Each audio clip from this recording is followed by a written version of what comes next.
لما الحياة بتحطك في زاوية ما بيبقاش قدامك غير حل من اتنين، يا إما تستسلم للوقوع أو تتشد عشان ما تقعش.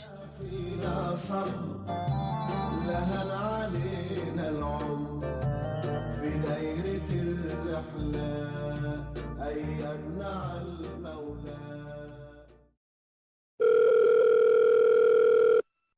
الو. ألو؟ مساء الخير. ايه يا بنتي برن عليكي وما بترديش؟ اخيرا رديتي. مساء الخير. ايه ده؟ هو انا صحيتك؟ لا لا لا، صحتني إيه؟ ده أنا صاحية من 5 الفجر. من 5 الفجر؟ ده انتي على كده ما بتناميش خالص. هعمل إيه بس؟ نصيبي كده والحمد لله. طيب، بالمناسبة بقى انا عايز اسألك على حاجة كده شاغلة تفكيري بقالها فترة ومتردد اكلمك فيها. اسأل يا سيدي. بصي، انا بجد ما بقتش فاهم انتي بتجيبي القوة دي منين. بشوفك بتجري الصبح على الشغل وترجعي تذاكري للولاد وتخلصي طلبات البيت. ده انتي حتى ما بتشتكيش، كأنك بتشربي يا شيخة سوبر باور مش قهوة. مم. لا دي مش قوة، ممكن تقول كده استسلام للأمر الواقع.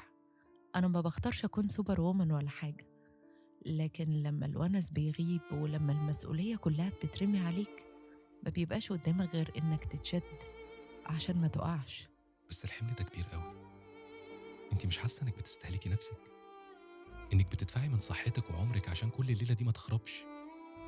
على فكره انا بتخيل الست اللي بتعمل كده لوحدها اكنها بتعمل شغل 10 رجاله مع بعض. احنا ما بنعملش شغل 10 رجالة، احنا بنعمل شغل مطحونة.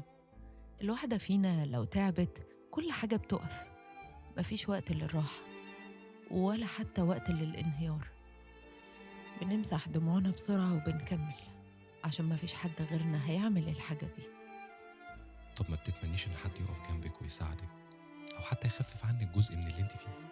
يا ريتني الاقي حد يساعدني، بس يساعدني بجد مش مجرد كلام. عارف أنا أكتر حاجة بتمناها إن الناس تفهم إن الست دي مش تمثال، ويعرفوا كمان إنها بتتكسر وبتتوجع، بتحتاج حد يطبطب عليها. إن كونها قادرة تشيل الحمل ده مش معناه إن هي بتحب تشيله، ده معناه إن هي بتحب اللي حواليها أكتر من نفسها. انا بس مش شايف تقدير كفايه للي انت بتعمليه ده. الناس كده كده همها تشوف النتيجه، لكن محدش بيشوف المعاناه اللي انت عايشاها. بس بقى طالما أنت سألتني، خليني أقولك جزء كده من اللي أنا حاسة بيه.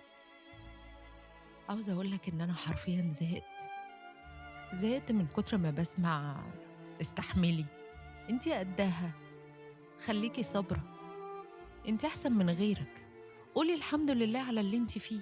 أكني يا شيخ ما بحمدش ربنا، مع إني عايزة أقول لهم أنا بالعكس والله، أنا بحمد ربنا على كل اللي هو مديهولي ومقدرة جدا النعمة دي.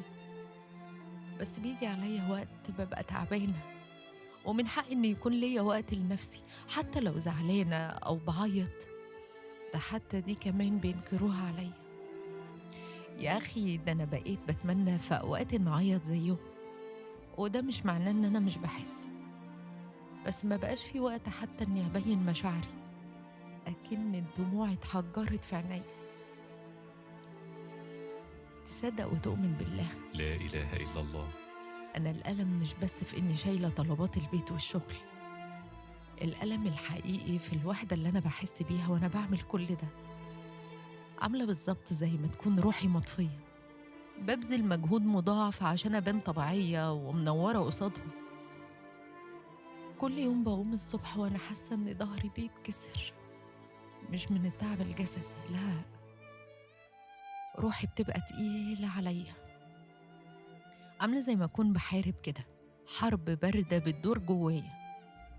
بصارع نفسي عشان ما حطمش كل اللي أنا بنيته. بحاول أرجع من الشغل وأنا لسه عندي شوية.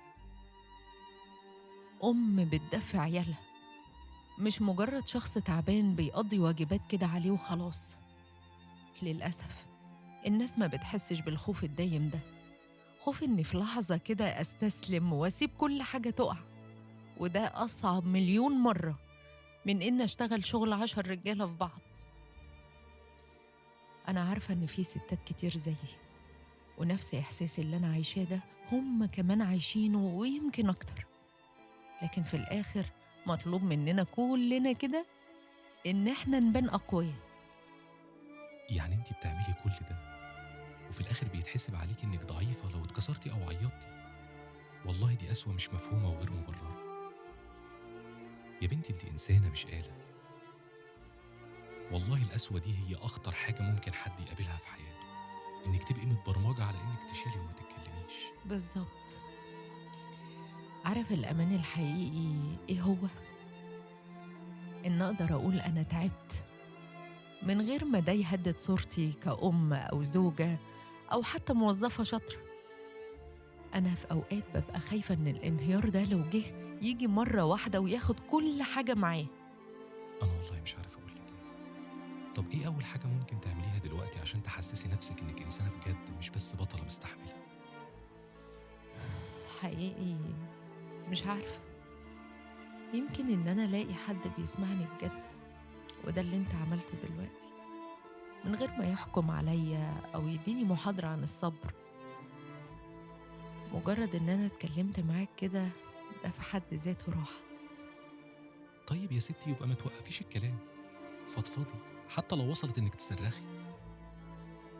القوة الحقيقية في إنِّك تعرفي حدودِك وتطلبي المساعدة من الشخص الصح. وبجد أنا آسف لو أنكرت مشاعرِك بشكل غير مقصود. يمكن فعلًا القوة الحقيقية مش في اللي ما بيقعش، دي القوة في اللي بيقع كل يوم وبيقوم تاني كأنها أول مرة. فسلمي لي على البطلة اللي جواكِ وخلّي بالِك من نفسِك. أنا حقيقي مبسوطة إن أنا اتكلمت، وعلى فكرة جت في وقتها، وشكرا إنك سمعتني. سلام. سلام.